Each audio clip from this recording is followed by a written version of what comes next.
Welcome back to Public Affairs on Peach. We are looking out for your money this morning, and my guest this segment is attorney Matt Wetherington. Matt, we have a lot to cover, so let's start off. One of the big issues that you have is people driving on dangerously old tires. So let's talk about that. Absolutely. So a lot of people don't realize that tires are actually ticking time bombs. Every tire, no matter who makes it, no matter how long it's been on the vehicle, is eventually going to fail if used continuously. So most tires have a 6-year expiration date. But in order to determine how old a tire is, there's a little code on the side of the tire called the DOT code. And that tells you how old the tire is. What you're going to do is look at the last 4 digits of the tire. It's going to have 4 numbers. So it'll say, for example, 1217.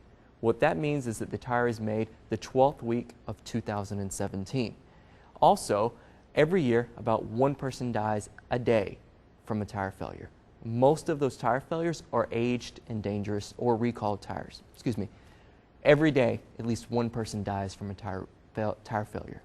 That means the tire is either aged or it's recalled. So there's a real quick and easy way for consumers to determine whether the tire is aged or recalled. There's a free website called TireSafetyGroup.com. There's also a free iPhone app called TireFacts. They can use to plug in that DOT code. It'll tell you instantly how old the tire is. It'll tell you if the tire is recalled. Now, here's how this saves consumers money. When you're buying a used vehicle, what you're going to want to do is look at the age of the tires. If the tires are 5 years or older, you're going to want to talk about getting some sort of reduction to account for having to replace those tires in the very near future. If they're more than 6 years old, don't ride on those tires. You don't know the history of the tires. All you know is that they are dangerously old and expired and should not be driven on because it puts yourself at risk, it puts your family at risk, and it puts everyone who shares the road with you at risk. So it's not necessarily that you look at the tread wear. I mean, you should. Correct. You should do the test. You take the penny and you put it down on the tread and you see how worn down it is. But you want to look at that expiration date as well. Tread wear is just one very small part of tire safety. The bigger problem, the reason why more tires fail, is because of their age. Once a tire reaches more than 6 years old, it's a ticking time bomb. It's not safe. And the dealer's not going to tell you how old the tire is. Absolutely not. Dealers are going to sell you the vehicle with whatever tires on them. They're going to tell you, look at the tread depth. It's great. In some instances, we've seen tire shops selling brand new tires that are 4, 5, 6, 7, sometimes 10 years old. So it's not just the used vehicles you're looking at. Also, when you're buying new tires, check the DOT code and make sure that it's a safe tire. All right, I want to switch gears here a little bit because this is something that we've done a lot of stories on. We're going to talk about payday lenders. Absolutely. What do you need to know? What do the viewers need to know about payday lenders? Payday lenders are evil, and they're not even a necessary evil.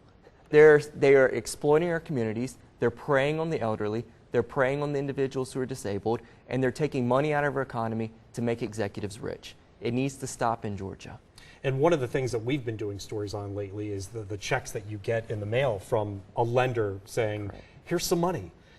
Take this check, deposit it. What do people need to know when they deposit that check? Let's say it's $500, $700, $1,500. So here's what happens. You receive a check in the mail. Attached to that check is a lending agreement. That lending agreement has sometimes 40, 50, sometimes 60% interest rate.